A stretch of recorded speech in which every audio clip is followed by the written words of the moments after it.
नमस्कार. आज आपण फोनमध्ये जे एवढे पण ग्रुप आहे त्या ग्रुपविषयी बोलणार आहोत. तुमच्याकडे पण भरपूर सारे ग्रुप असतील आणि ह्या ग्रुपमध्ये आपण काय करतो, आपलं योगदान किती आहे, तिच्यावर आपण पोस्ट पाठवतो का, चॅट करतो का, आणि त्या ग्रुपमुळे आपण आपल्या मित्रमैत्रिणीशी किती संलग्नित, किती वर्षानंतर भेटलो याचा एक वेगळाच आनंद असतो. आज लग्नाला 30-30 वर्ष झाली, तेव्हा कुठे ग्रुप बनले काही मित्रमैत्रिणींचे. तर ग्रुप म्हणजे खूप एक वेगळं फिलिंग असतं. पण हा ग्रुप टिकवण्याकरता आपण काही करायला पाहिजे, म्हणजे केलंच पाहिजे, मला असं वाटते. तुम्हाला पण कधी वाटत असेल असं? तर आज आपण काहीतरी अशा टिप्स बघू की आपल्याला ग्रुप टिकवता आला पाहिजे. तुम्ही पण ज्या ग्रुपचा भाग आहात त्यामध्ये मैत्री कशी टिकवायची याच्याकडे विशेष लक्ष दिलं, थोडा तरी सहभाग आपला त्या ग्रुपमध्ये पाहिजे. काही सोप्या आणि महत्त्वाच्या गोष्टी अशा असतात की प्रत्येक गोष्टीकडे थोडंसं विनोदाने बघा. ग्रुपमध्ये कोणीही कोणापेक्षा मोठं आणि लहान नाही आहे. त्या ग्रुपमध्ये सगळे जरी एका वयाचे असले तरी प्रत्येकाचे मन हे जुळलेले आहे. प्रत्येकजण महत्त्वाचा असतो. आणि काही टिप्स, ज्या काही पोस्ट असतात त्या काही एवढ्या महत्त्वाच्या नसतात, कारण त्या फॉरवर्ड केलेल्या असतात.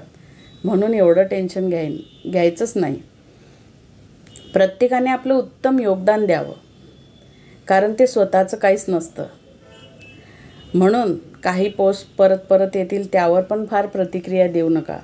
कारण जर आपल्या ग्रुपमध्ये 10 लोक आहे समजा, तर 10 पैकी 8 वेगळे असतात, पण 2 मेसेज तर सारखे असतात. म्हणून एवढं टेन्शन घेऊ नका आणि स्वीकार करा. जरी आवडलं नाही आवडलं तरी स्वीकार करा. सगळीकडे असंच असतं.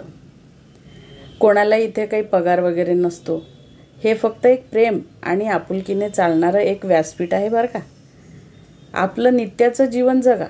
तुम्ही प्रत्येकजण खास आहात. काही जण नसतील तर हा ग्रुप नक्कीच फिका पडतो. दुसरं कोणी ग्रुपसाठी काहीच करेल अशी वाट न बघता स्वतःहून पण योगदान देत चला कधीतरी. आणि ग्रुपमध्ये मजा करायसाठी तो ग्रुप असतो. त्यामुळे जो काही मजेशीर किंवा माहितीपूर्ण पोस्ट असेल त्यातून मजा काढा, विनोद काढा आणि शक्य असल्यास त्यावर तुमची प्रतिक्रिया पण द्या. म्हणजे त्या पोस्ट टाकणाऱ्याला बरं वाटते, पुन्हा एकदा तो टाकतो. आणि प्रत्येक चॅट फारच गंभीरपणे घेऊ नका. आपण इथे एकमेकांना आनंद, माहिती आणि विरंगुळा देण्यासाठी आहोत, कारण भरपूर वर्षानंतर असा आपल्याला मौका मिळाला आहे. म्हणून त्याची संधी म्हणजे त्याचा फायदा घ्या. संधीचं सोनं करा. नाहीतर आपण कधी भेटलोच नसतो जर व्हॉट्सअप नसतं तर. कधीकधी एखादी पोस्ट आपल्याला न आवडू शकते. अशा वेळी शांत राहणं आणि दुर्लक्ष करणं हेच योग्य आहे. अशा बऱ्याचशा टिप्स मी तुम्हाला सांगितल्या. तुम्हाला कदाचित आवडल्या असतील तर लाईक, शेअर, सबस्क्राईब नक्की करा. आणि हो, आपला ग्रुप जिवंत आणि आनंददायक ठेवा. आपल्याला पण आनंद मिळतो. धन्यवाद.